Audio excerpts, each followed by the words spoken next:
Hello, my name's Scott Davis, and welcome to New World Birth. By accessing this presentation, you're inviting me to share this information regarding our passage through this challenging and very hopeful time. And this is the weekly neutrino forecast for March 16th to March 22nd of 2014. And human design is based on 4 ancient wisdom systems as a bridge to understanding our potential to discover our path to making decisions that are correct for us as individuals. And those traditions are astrology, the I Ching, the Hindu Brahmin chakra system, and the Kabbalistic tree of life. So let's look at how all those systems work together. Well, we start by looking at the sun and the planets, the nodes, and the moon in the wheel, much like we would in astrology. But instead of looking at them as they relate to astrological constellations or to each other by the angles that they make, we look at them in relation to the hexagrams of the I Ching, and we can see all that there's these stacks of lines on the outside of the wheel represent the different hexagrams, of which there are 64. And then those 64 hexagrams are all mapped to specific locations here in the body graph. Basically, these shapes inside the body graph are called centers, and they represent the next stage in our evolution as humans from having 7 chakras to having 9 centers. The pathways between the centers are called channels, and they're from the Kabbalah. These black strips of paper in the diagram represent gates being activated by the sun, the planets, and the nodes, regardless of whether they form a channel. I am not covering the moon in this demonstration. It really moves very, very quickly, moving through 3 to 4 gates, activating 3 to 4 gates in a single day.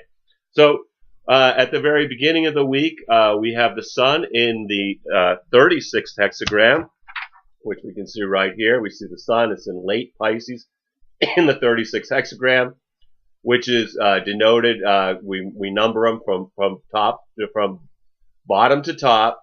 And so we're looking at yang, yin, yang, yin, yin, yin, as we go from the first line to the 6th line. This is mapped to an opening in an energy channel called a gate.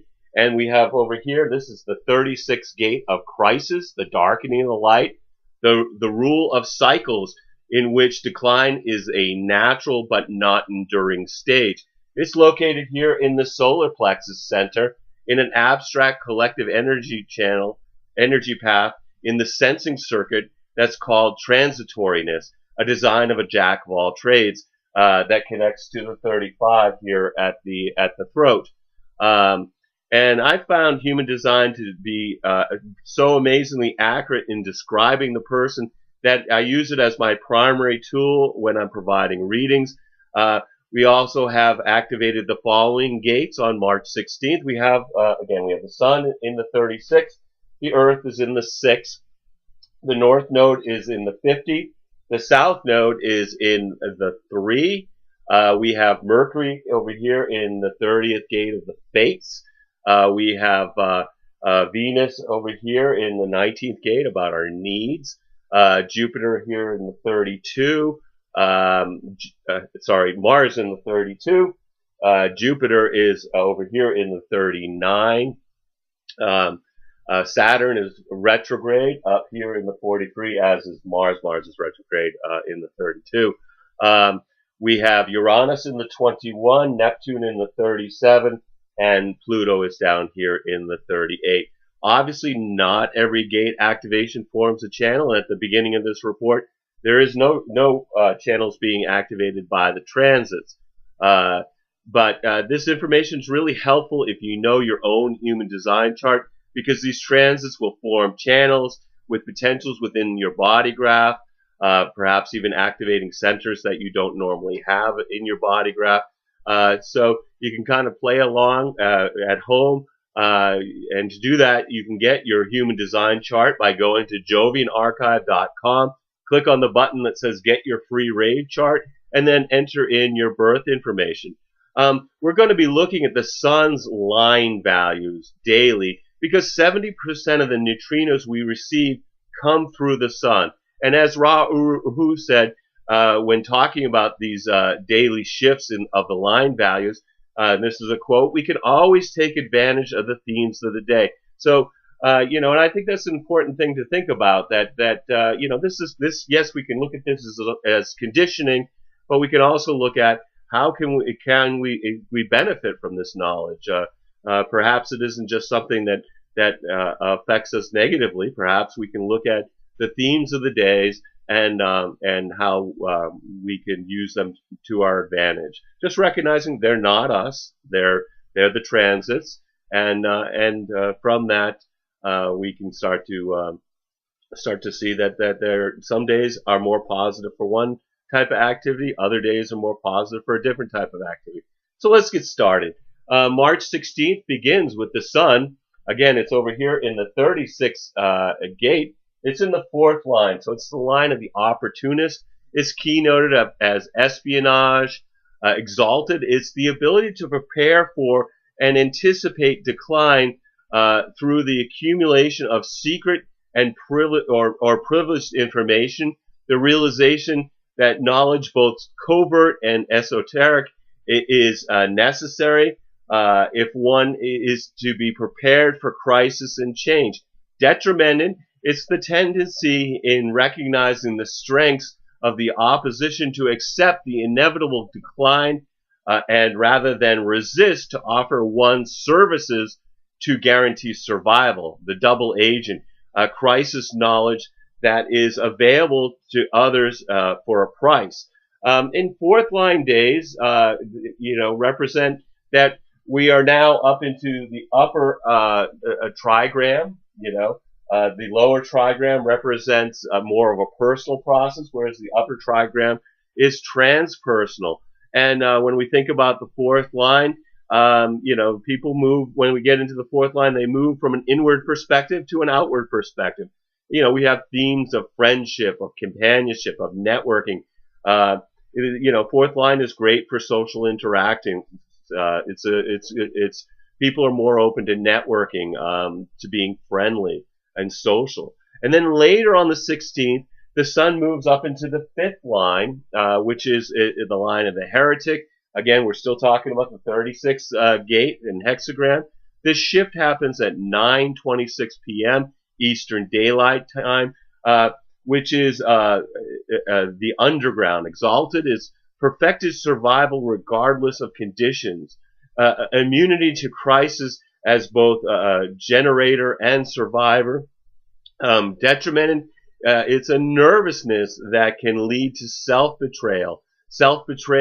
Nervousness in times of crisis. And 5th line days are heretical, and so being the heretic, we say sometimes we look at the heretic as being paranoid, that there's suspicion, but it's also about universalization.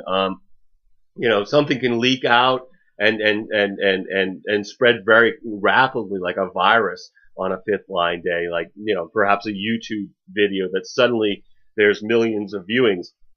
But there's a great deal of suspicion and paranoia on the 5th line day. So that can really impact the nature of relationships. Other 5th line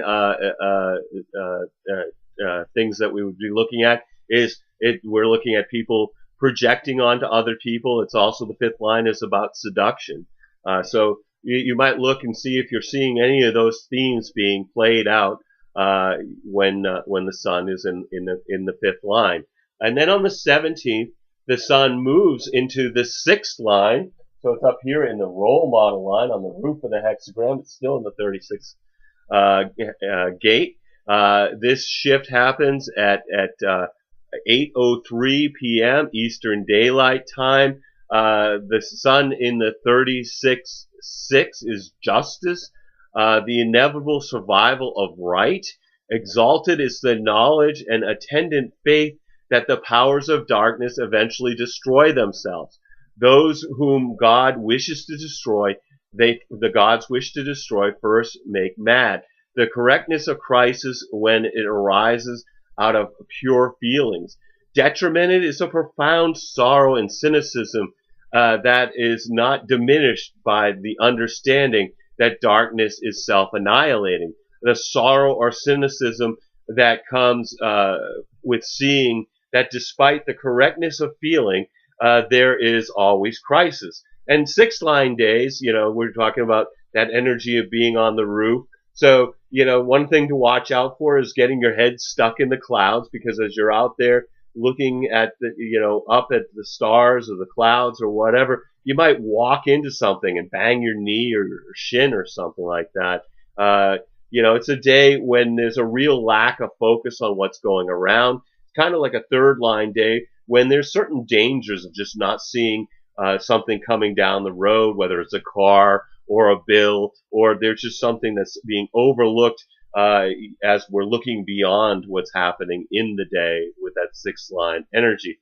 Also on the 17th, we have Mercury moving from the 30th gate here to the 55. And so this creates a channel definition with Jupiter down here in the 39th. So we have get a defined solar plexus and defined root due to this transit. But let's just talk about Mercury first. Mercury's the messenger of the god. It's about communications, expansion of human consciousness, not just through communication, but also through music, particularly when we're talking about it in an individual channel, which is acoustic. So what do you need to communicate in life? Well, we communicate the message of our design Mercury through the medium of our personality Mercury. So what needs to be communicated in the 55? Well, the abundance of spirit, because this is the gate of spirit, also called abundance. Abundance that's strictly a question of spirit. And Mercury is exalted in this first line of the 55 due to Jupiter's presence down here in the 39. The 55 in the 1 is exalted. It's cooperation, the expansion of activity through cooperation with powerful forces through principled actions that guarantee continued support and engender prosperity. The potential of cooperation with powerful forces to benefit the spirit or not. Mercury in the 55, again, is connecting with Jupiter in the 39. This brings back that channel of emoting that we've had for months. This time it's only going to be with us for a few days until the 22nd, which will be a time period when people will feel a pressure in the form of emotional wave. So the best way to deal with this level of sensitivity is to appreciate the lows as well as the highs, recognizing this is just all really part of the human experience. It's temporary for those of us who don't have this channel in our birth charts. It's also going to be temporary that if you don't have a solar plexus or you don't have a root, that through this transit you're going to feel as though you have it. That's the conditioning force of it. Don't change how you're implementing your strategy and authority. Just recognize that that's what's happening, and it's going to go away. It's going to go away in a few days. But during this time period, it can bring lessons that yield wisdom as long as we stay in the present, moving, from hope to despair, back to hope in this kind of a cycle. So we can also tap into great creativity by fueling our melancholy, our feeling blue into some type of artistic expression. This brings deeply romantic and acoustic sensitivity, so listening to music or talking with a loved one is favored. Just recognize this is just going on for a few days, and it's affecting everybody who doesn't have that channel. Ultimately it's going to move on, and just knowing how long the duration is can be really helpful. To me, it's always helpful to know how long a cycle is and what the qualities of that cycle is. So we don't think that all of a sudden something is shifted and it's never going to change back. This one will, and it will do it very quickly by the end of this report period. Anyway, on the 18th, the sun moves from the 36 into the 25. So the sun leaving the 36 and it's going to move into the 25th uh, gate over here. And of course, whenever the sun moves, we also have the Earth move because they are a polarity. They always move together. They're always 180 degrees away from each other. So the sun and the Earth moves from the sixth line into the 46th. Sorry, not the sixth line, the sixth gate into the 46. Hopefully, it's going to stay right there for this report period. This shift happens at 6:40 p.m. Again, these Eastern Daylight Time.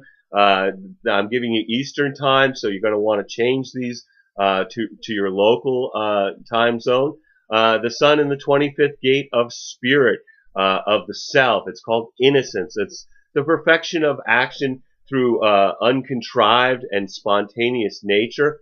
The 25-1 is a selflessness, motiveless action. Exalted is the universalization of activity, psychic attunement that is its own reward, the potential for centering through attunement to challenges. Detrimented is a tendency to publicize one's selflessness and the insecurity of the self manifested in times of challenge. So now we're down here in the lower trigram in the first line. And so when we think about it, first line, second line, third line, these are days when people are really more looking inward. They're absorbed in their own process. The theme of the first line is fear. It's a fear that needs to be investigated. So first line days are great for studying. They're not great for taking action. It's a day to look into things, not to jump. A good day to deal with the things that you don't understand and can't make sense of or don't know. So during the third line day, first line day, we really have this energy to do our investigations, to seek out foundation knowledge, in order to have a better understanding of something. On the 19th, the sun moves into the second line. So here we're moving into the line of the Hermit. Again, we're still in the 25th gate, 25th hexagram. This shift happens at 5:19 p.m. Again, Eastern Daylight Time. The sun in the 25-2 is keynoted as the existentialist, devotion and dedication to the now. Exalted is the perfection of the intellect through concentration and focus on what is rather than what could have been. The innocence of the self and its protection can be only maintained in the now. Detrimented is a dedication that can never be free of personal motivation and its attendant projections. A lack of innocence in the now that risks projection, its protection through projection. Second line days, has people, they're feeling more that hermit energy where people are waiting for something. They're waiting for a call. They're stuck in their own trip. They're hanging out at home. So, not the best day to have a big party or celebration of any type, which would like a good attendance because really nobody's going to come. They're waiting. They're at home. They're in their own space. The 20th, the sun then moves up into the third line. This is the line of the martyr. We're still dealing with the 25th hexagram here. My 46 has fallen off, but I'm going to put it right back there. Hopefully the Earth will stay there for the rest of this report. Anyway, so the shift into the third line of the 25 happens at 3:57 p.m. Again, Eastern Daylight Time, which is sensibility, the recognition that innocent action does not in itself guarantee success. Exalted, it's the power of the ego to withstand failure and still maintain its nature. The power of spirit to withstand failure and shock. Detrimented is the potential loss of innocence through misfortune that in the extreme can manifest from crime to suicide. The potential loss of spirit through failure or shock. Again, we're looking at a third line day, so it's a day to be careful on the roads. Be careful of swinging doors. Be careful of people, who are unaware of where their elbows are going or whatever. Because basically, the third line day, we're looking at third line themes, martyr themes, trial and error, bonds made and broken, a system of discovery by figuring out what doesn't work. The third line day, people bump into things. It's kind of a good material day. It's a good day for business and work on the material plane. But you have to be very careful because things can go wrong. But when things go wrong here, they really lead to discovery. And then on the 20th, Venus moves from the 19th gate here, and it moves into the 13th. So right up here is that shift. And so in human design, Venus is very powerful, but Ra-Uru has talked about it really being deeply misunderstood. This is kind of one of the points where Venus in astrology is very different than Venus in human design, because in human design it brings morality. It's about natural law in which we deal with the other and the consequences in the world around us. So what comes up is what disturbed you on a moral level. If you look at your design and personality Venuses, they tell you about the moral dilemma that you're going to be working with in your life. And if you don't act with moral clarity, Venus can actually be pretty nasty in its retribution, which Venus in astrology is usually nice and warm and fuzzy. So it's really kind of different to know the different qualities of the planets in human design. You can't just necessarily take what you know from astrology and apply it to human design. In the 13, Venus is about the morality of the listener. It's up here in the fellowship of man, universal ideals and values in an ordered framework which inspire humanistic cooperation. Venus is exalted in the first line of the 13, empathy, the ability to relate and commune with equanimity. Exalted, it's harmony through affection, a role of openness in listening to others with affection. On the 21st, the sun moves into the fourth line of the 25. So it's up here. It's moved out of the lower trigram, again up into the fourth line, just like we had at the very beginning of the week, into the line of the opportunist. This shift happens at 2:37 p.m., again, Eastern Daylight Time, where the sun is described as survival, the natural and true innocence that can be maintained regardless of circumstances. Exalted, it's the beauty of the rose in the garbage dump, the highest principles even amongst the greatest decadence, the spiritual warrior, the innocence maintained regardless of circumstances. There's no polarity. So detrimented, there's really no planet that's in its detriment. Fourth lines change, again, from that inward perspective that we've had during the first, second, and third line to more of an outwards perspective.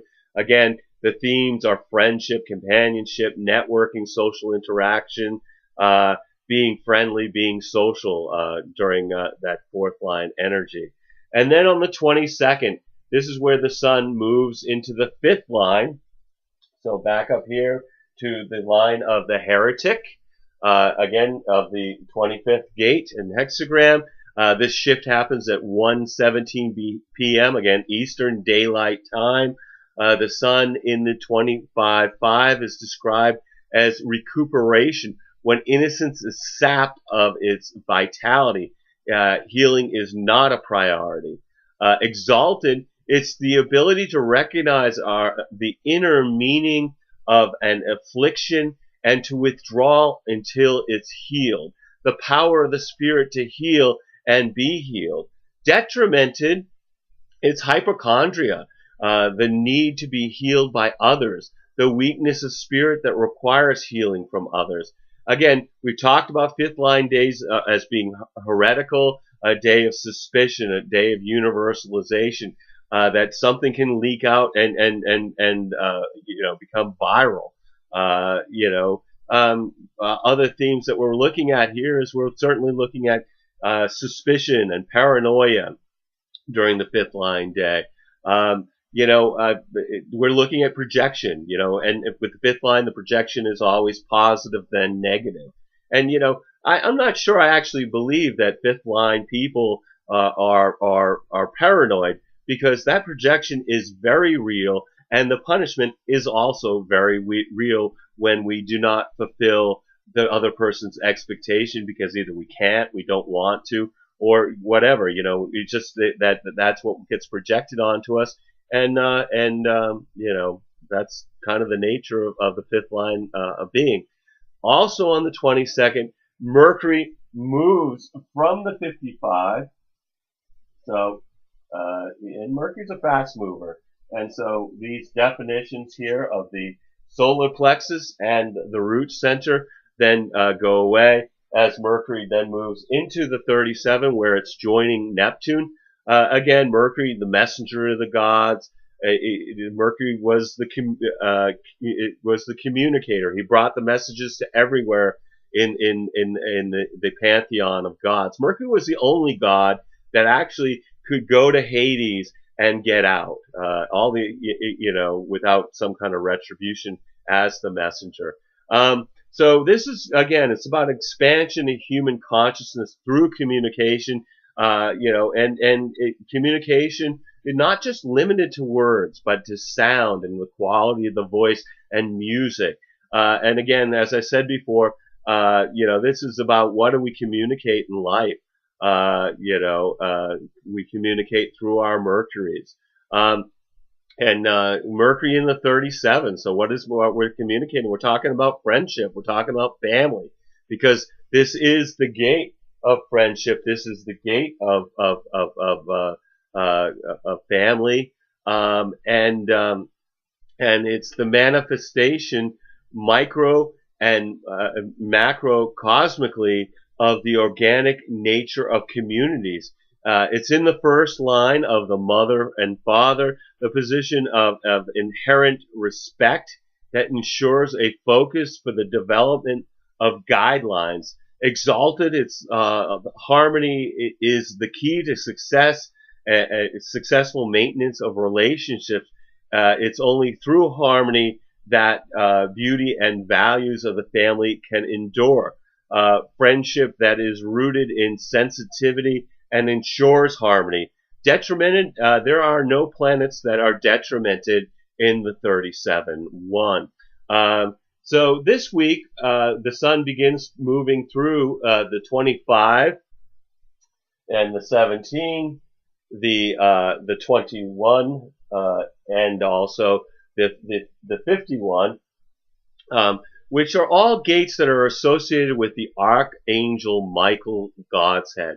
And we're continuing through the quarter of initiation. So we're exploring the qualities of mind as it relates to the form, how the personality relates to the design, being a mind in a body. And Michael, the Archangel, was the giver of laws. He was the sword of God. And Michael's sword separates things into duality, this and that, right and wrong, light and dark. So living in a binary world, this is the core of the mind's program. And when I think about our journey through the God's heads that we began with the Keepers of the Wheel at the end of January, and our current position investigating Michael, with the sun's entry into the 25th hexagram, representing that we're really at the midpoint of the quarter of initiation. And I'm struck that we've moved from seeing time as eternal, which is represented by the keepers, to this more dualistic quality of the mind, dividing time into past and future. And Ra talked about in life cycles analysis that it seems like the mind is the only thing that seems to be concerned about us, and because the mind is always engaged in trying to figure out the this and that of our process, it seems rather logical that we turn it over to the mind the responsibility to make decisions in our lives. And when we look at humanity as a whole, what we look at is the material plane. When you're talking about the not self, you're just talking about the reality that human beings make decisions with their minds. So we're now at the midpoint of the mental God's head cycle as we're exploring the Archangel Michael archetype. And thinking about the Archangel Michael, it appears in the holy scriptures of Judaism, Christendom, and Islam. Michael brought the stone tablets with the 10 commandments that were given to Moses. Michael defeats Satan in Revelations in the Christian Bible. In the Quran, there's a passage that whoever is the enemy of God and his angels and messengers, Gabriel and Michael, then God is the enemy to the disbelievers. And one of the things I really find to be ironic is that these belief systems that are really all born out of the same seed now are now each other's antagonists. But this is kind of the nature of the mind, dividing humanity into friend and foe, elevating this while diminishing that. You know, the rules that Michael brings elevate the mind and subjugate the form. Not only do we get the law and the lawful, but as a duality, we get the lawbreakers. The mind is taking control of life. This is a duality that gets distorted by looking at one thing as better than the other. This is about rules that come from the mind as being helpful for survival. But when the mind controls the form, that's when we really get into trouble. So that's why we really have to follow our strategy and authority to empower the form's intelligence to live the life.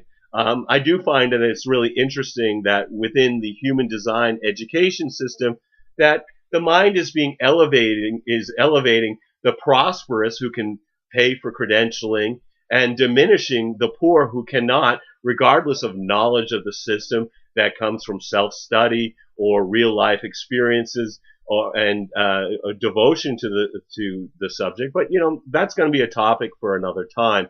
But, you know, what I'm looking at is, you know, that even within these systems, we're looking at the quality of the mind and not necessarily strategy and authority. But anyway, this is the end of the week. So no matter what the energies are conditioning you during the third week of March, you know, you might want to take some time out just to be in the flow of the planet by being in nature or watching a sunrise or sunset, communing with the stars, being conscious of the moment through introspection, meditation, or being truly present with somebody you love. I truly believe that each day we have is a blessing, no matter what the dramas are that are beckoning to distract us. We're all here just giving the performance of the lifetime on the world stage. Just take some time out to observe the play as well as act your part. Remember, you're the passenger in the back of the car. You're not driving the vehicle. And so as things happen in your life, I think it's important to remember that you're a spiritual being that's having a human experience, and whatever's going on, you know, to me, it makes for a more interesting movie. So anyway, want to thank you for checking out New World Birth. The next segment of the weekly neutrino forecast will be on March 23rd, 2014. It should be available on the 22nd, when we're going to continue to look at the influence of the heavenly bodies as they transit the sky and the hexagrams of the I Ching. You can check us out on Facebook and YouTube, and I encourage you to share this information as videos or as text as widely as you choose. I'll be discussing the transits of April 2014 and providing short human design readings to the participants of the Earth Needs Rebels show on Truth Frequency Radio on April 1st. And I invite you to be a part of that experience. You can go to their chat page and they will contact you and get your information to me for a reading, or if you have a question, or they'll call you anywhere on the planet for free. I also invite you to contact me at newworldbirth@yahoo.com if you have any questions or you wish to schedule a reading. So if you've been thinking about getting a reading, please contact me, because I'd love to provide you a reading during these uncertain times. You're going to either need to be able to call me in Maine in the USA, or we can connect on Skype to receive your reading. We're also accepting donations to keep these reports freely available. One of the best ways to make a donation would be to get a reading. As always, I'm blessed that you've taken the time to connect with my passion for these ancient mysteries and their application in our journey during this incarnation. The light in me honors the light in you. Namaste and Lakesh. And as Ra says, love yourself. Anyway, thanks for your awareness and attention to this video.